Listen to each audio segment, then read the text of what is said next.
नाजरीन आदाब, खास मुलाकात में आप सभी का इस्तकबाल है।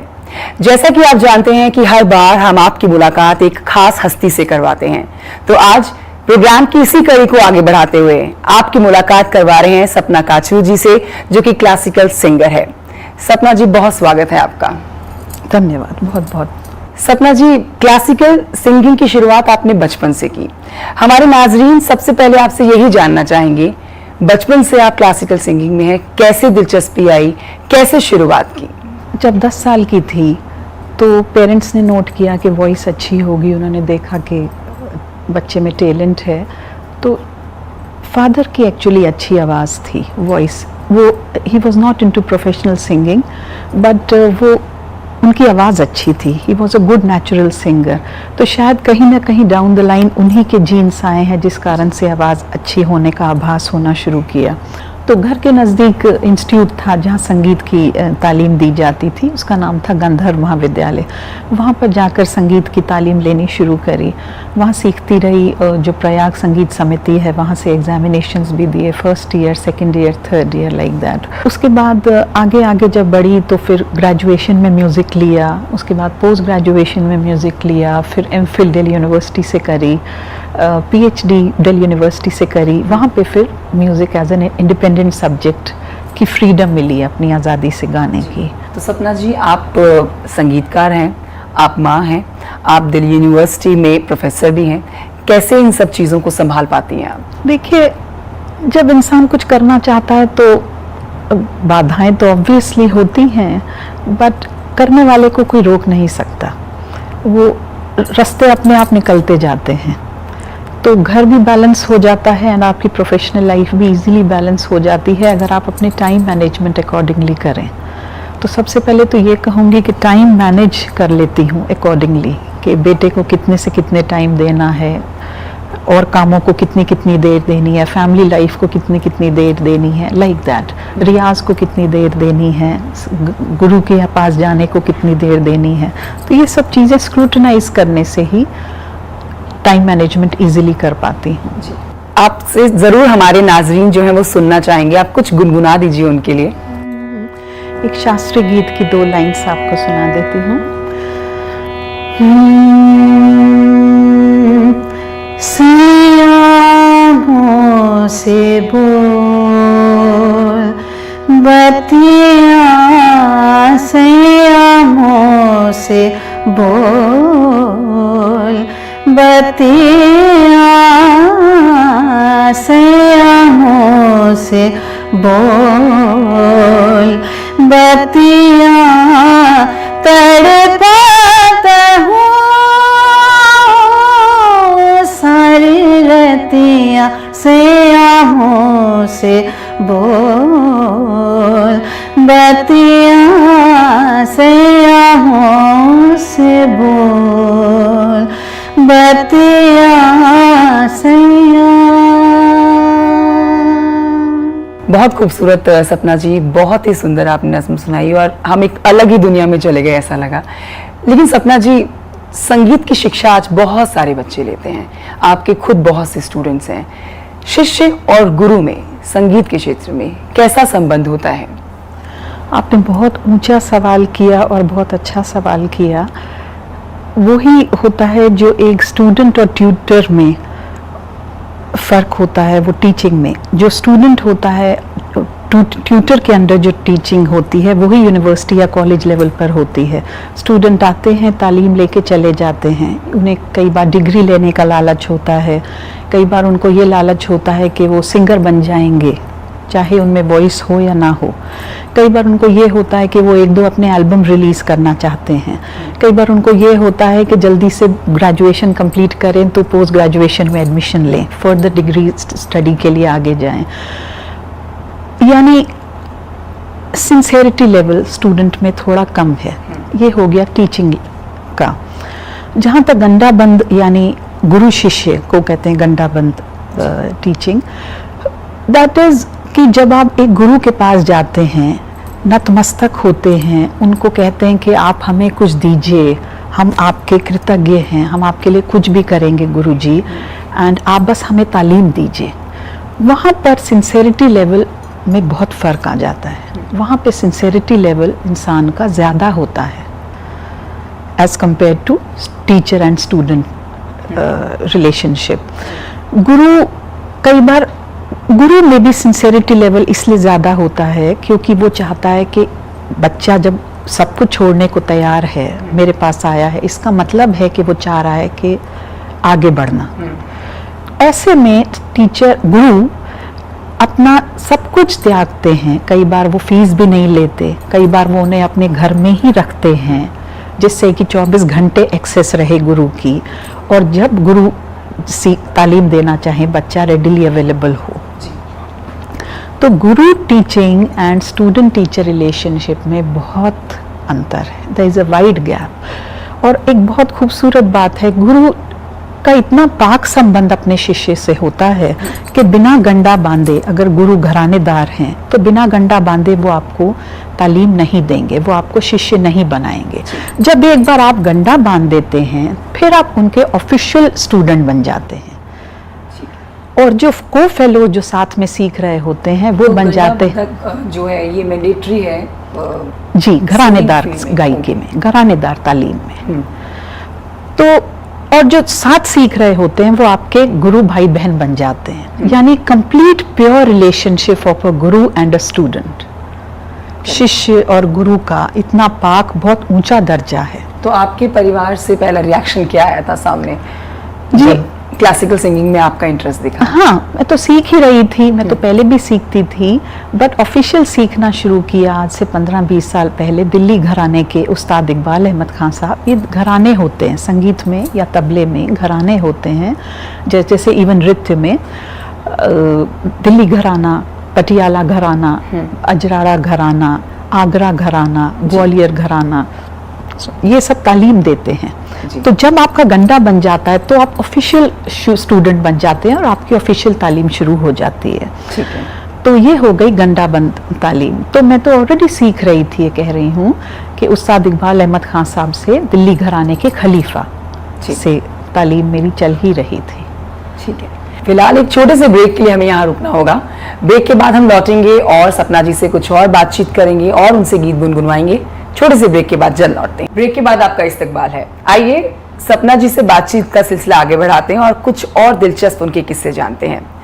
सपना जी, आप कश्मीर से हैं, तो हमारे जितने भी कश्मीर के नाजरीन हैं वो ज़रूर आपसे कश्मीरी भाषा में कुछ सुनना चाहेंगे। सखिया रूठुम हाय गसिद ब्यूठुम हाय गाम नहीं। सखिया रूठुम हाय गसिद ब्यूठुम हाय गाम नहीं।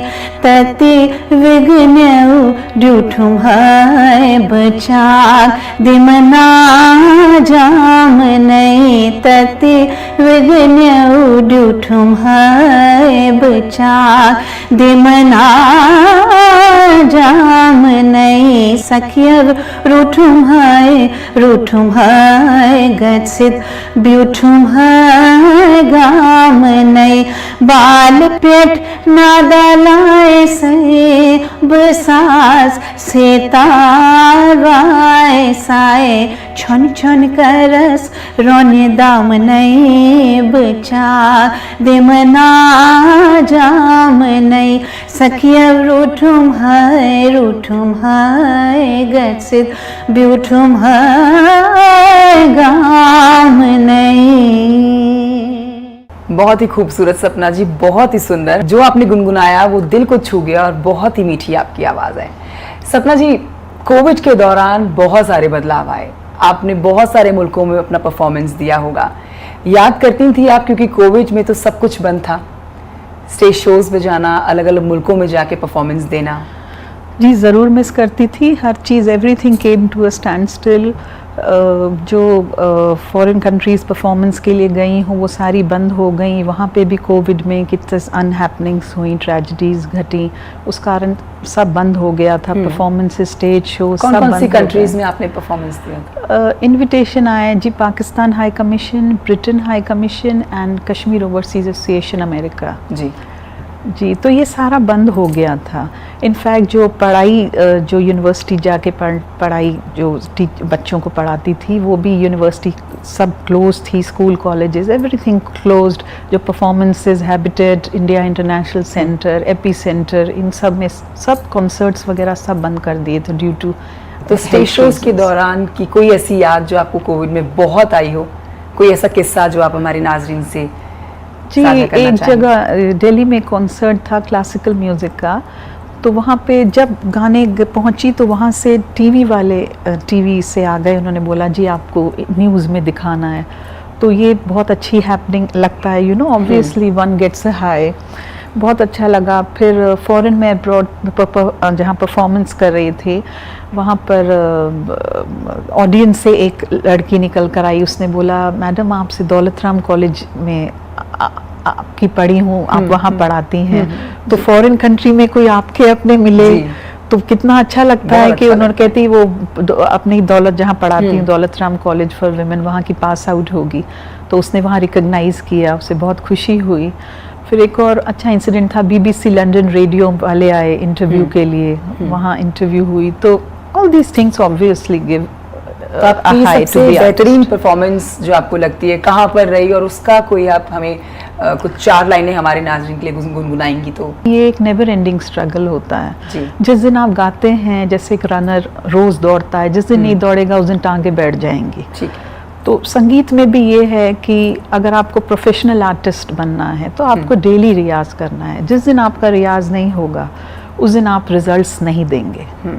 तो कैसे आप मैनेज करती हैं अपने स्टूडेंट्स के साथ, परिवार में, और फिर रियाज में आप समय कैसे निकालती हैं? आपको बोला टाइम मैनेजमेंट, हर चीज़ को स्क्रूटनाइज करना पड़ता है। तो कितना कितना समय रियाज में आप देती हैं? देखिए 2.5-3 घंटे तो एवरीडे देने ही पड़ते हैं। अगर किस दिन संडे ऑफ ले लेती हूँ तो फिर मंडे जब वापस रियाज पर आती हूँ तो आवाज़ बिल्कुल पत्थर सी बन गई होती है, वो उतार चढ़ाव मिसिंग होता है। लाइफस्टाइल कितना चेंज करना पड़ता है सपना जी? क्योंकि एक संगीतकार जो होता है, खासकर शास्त्रीय संगीत में जहाँ पर आपको बहुत दिलचस्पी होती है, तभी आप शास्त्रीय संगीत में अपनी शुरुआत करते हैं, तो कितना आपको कंसंट्रेट करना पड़ता है, एक लाइफस्टाइल कितना चेंज करना पड़ता है, क्या क्या चेंजेस लाइफ में आ जाते हैं? लाइफस्टाइल तो बहुत चेंज करना पड़ता है। जब आप नौकरी भी कर आएँ, उसके बाद आप अपना रियाज भी करें, आपका कहीं शो भी है, आपकी कहीं इंटरव्यू भी है, तो इन सब चीज़ों की तैयारी तो करनी पड़ती है। आप विदाउट होमवर्क तो कहीं भी परफॉर्मेंस दे ही नहीं सकते। तो आपको जैसे बच्चे को होमवर्क करना होता है, वैसे ही you have to do all these things. ये सब चीज़ें करनी ही पड़ती हैं, there is no way out अगर आप आगे बढ़ना चाहते हैं। आपकी सबसे पसंदीदा कोई गज़ल जो आप हमारे दर्शकों के लिए गुनगुनाएं? ये कबीर जी का भजन है जी। रहना नहीं देश वीराना है, रहना नहीं देश वीराना है।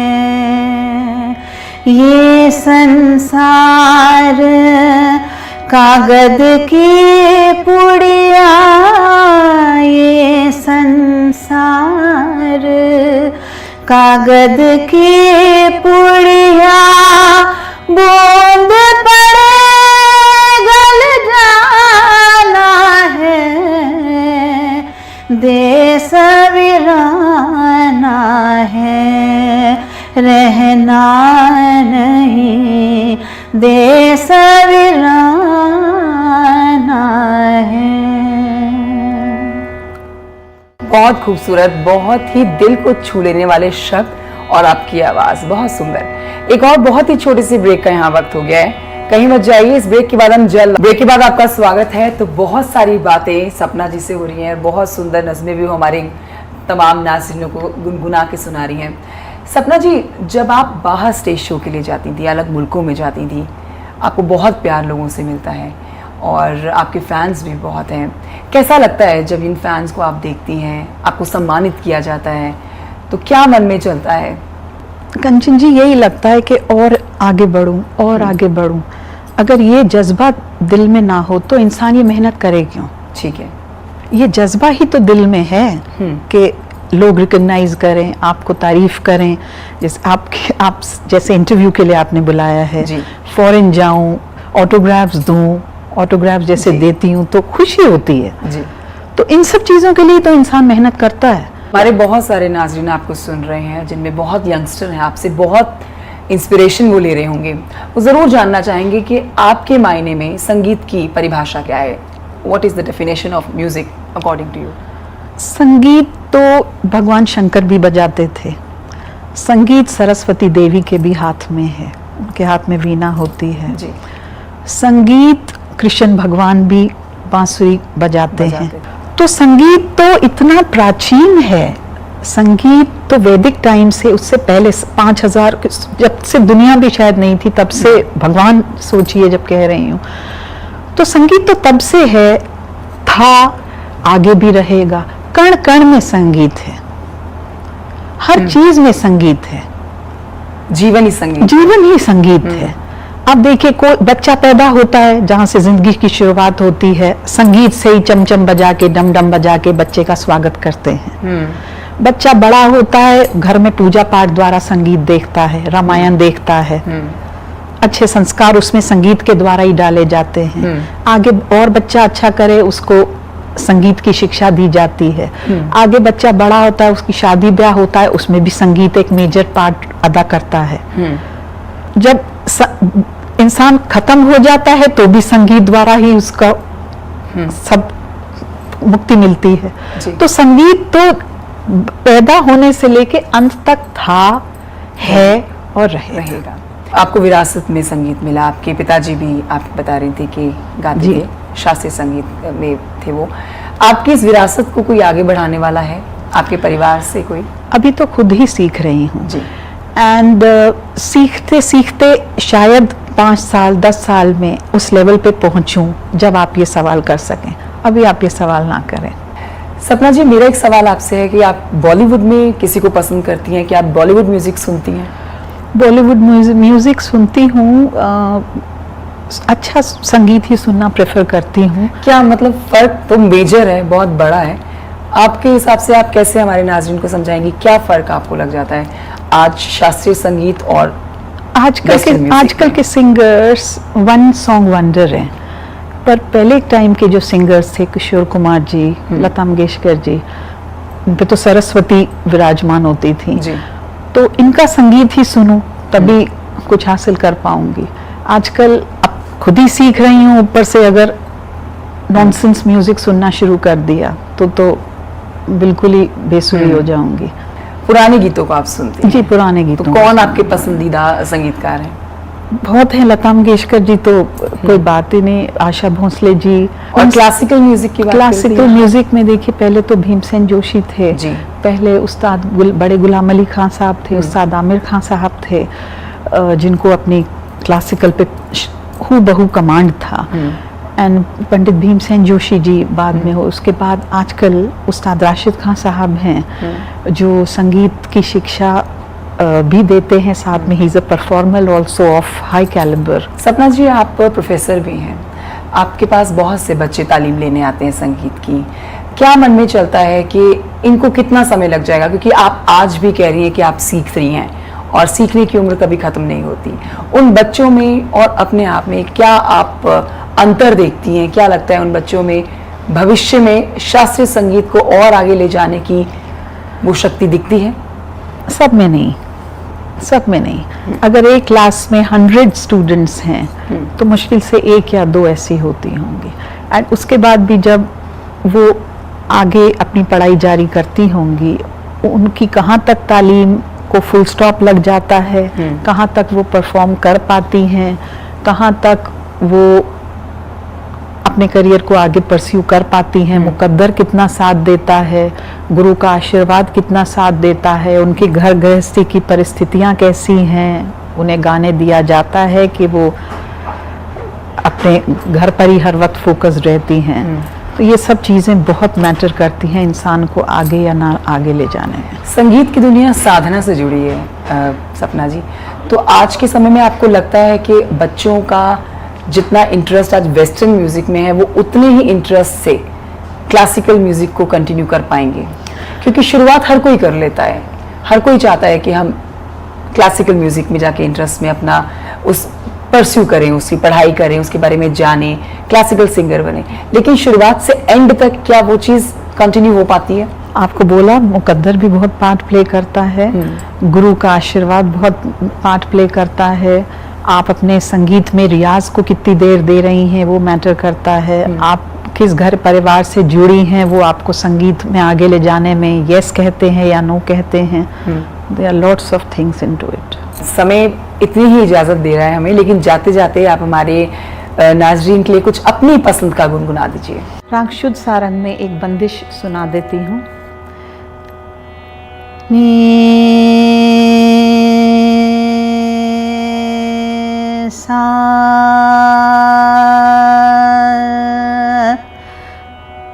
नी सा रे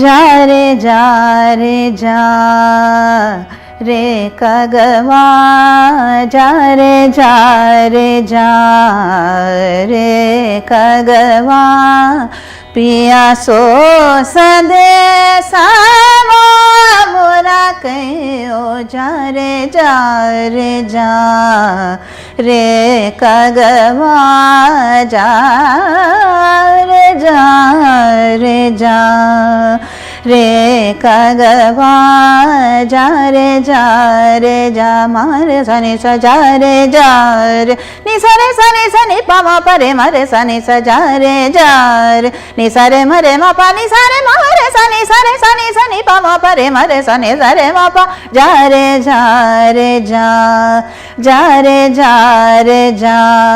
जा रे जा। सपना जी, बहुत खूबसूरत, बहुत सुंदर शब्द, और हमारे तमाम नाजरीन आपको सुन के, देख के बहुत खुश हुए होंगे और बहुत आपसे इंस्पिरेशन लिए होंगे। बहुत शुक्रिया आपका हमारे इस कार्यक्रम में आने। बहुत बहुत शुक्रिया जी। तो खास मुलाकात कार्यक्रम में आज के लिए इतना ही।